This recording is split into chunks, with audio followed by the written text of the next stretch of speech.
السلام علیکم ورحمت الله وبرکاته. دا اوس موږ راغلي یو د خندق سره خواته چې کوم په شا باندې جبل السلع دی. جبل السلع نه ښکته چې کوم دی دا ځای دی او دا هغه ځای دی دې ته شعب بني حرام ویلی کېږي چې دا یو قبیله وه. بنو حرام د عربو یو مضبوطه قبیله وه. بنو حرام هم ورته ځکه وایي بعضې علما د دې وجه تسمیې دا ذکر کوي چې دوی ته لکه ځان رسول حرام و. منه دومره قوت والا قبیله وه، دومره مضبوطه قبیله وه چې دوی ته چا د تکلیف دپاره ځان نشو رسولی. مطلب دا دی چا نشو کولی چې دوی له ضرر ورکړي او دوی له تکلیف ورکړي او د دوی مقابله وکړي د دوی د ډېر قوت د وجې نه. دا مسجد په جوړ شوی دا هغه ځای و چې دلته نبي صلی الله علیه وسلم مونځ هم کړی دی او دلته جابر رضی الله عنه کور و.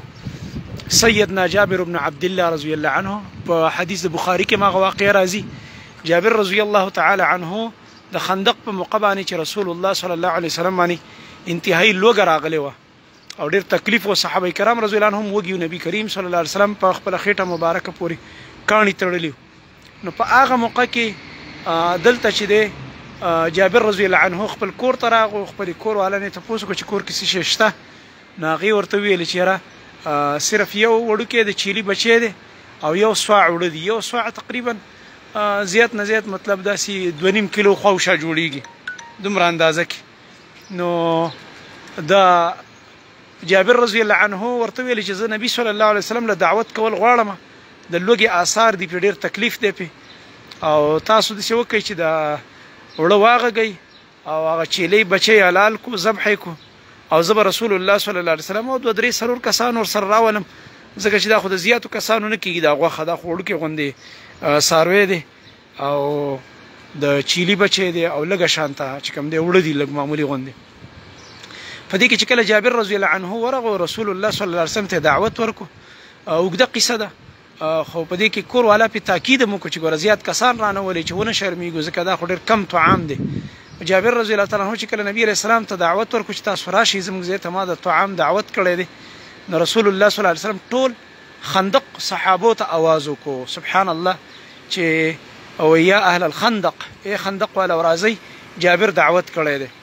نو جابر رضی الله عنه هغه رامنډه کړه کور ته په منډه منډه راغی او کور والا ته وی پریشانه شو چې دا خو ما لږ غوندې طعام دغه کړی تیار کړی دا خو به زه اوس وشرمېږم. او دلته نبي صلی الله علیه وسلم راپسې ټول د خندق والا صحابه او ملګري را روان کړه دا به اوس څه کېږي.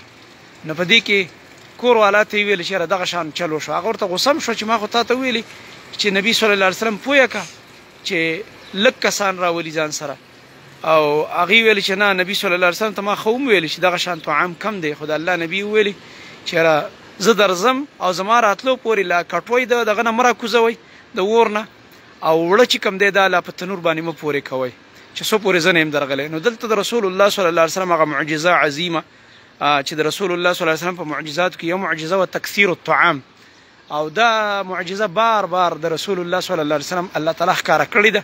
هغه دلته هم ښکاره شوه د تکثیر الطعام چې کومه معجزه وه. رسول الله صلی الله علیه وسلم چې کله راورسېده د جابر رضی الله عنه کور ته نو هغه وړو کې چې کوم دی خپلې لاړې مبارکې واچولې او بیا به ته ډوډۍ د جابر رضی الله تعالی عنه کور والا هغې به پورې کولې او هغه وړه نه کمیدل سبحان الله. هغه یو سوع وړه او هغه چې کومه کټوۍ په باندې کړې وه نبي صلی الله علیه وسلم ورته راغو او ورته هدایت کړي چې دې نه به دا سر نه لرې کوئ. نو هغه نبي صلی الله علیه وسلم هغه نه به خپله په خپلو لاسو مبارکو غوښه راچوله صحابو ته او صحابه په دسترخوان کې ناسته غوښې به یې خوړلې او صحابه به فارغېده او حال دا دی چې طعام نه کمیده.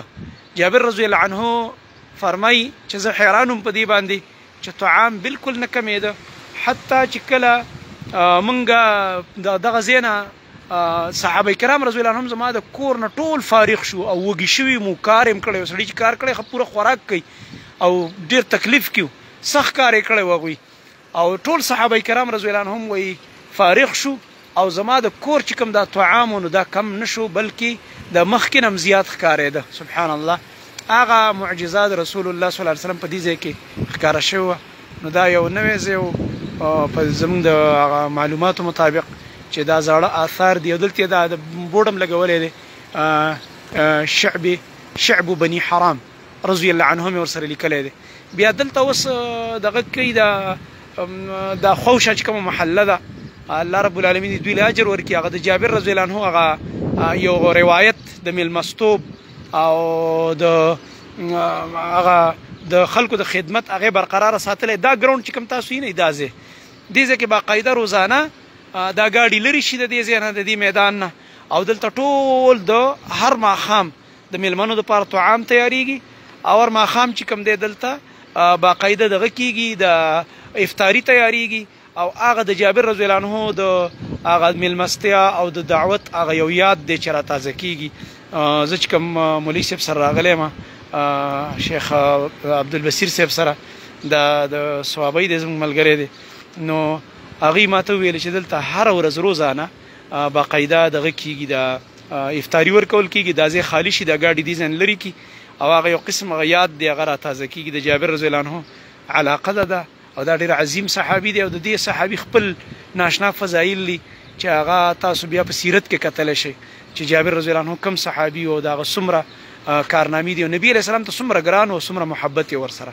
نو دا د هغې یو یاد دی. اوس د هغې په ځای دا جومات جوړ شوی دی دا مسجد. السلام علیکم ورحمة الله وبرکاته.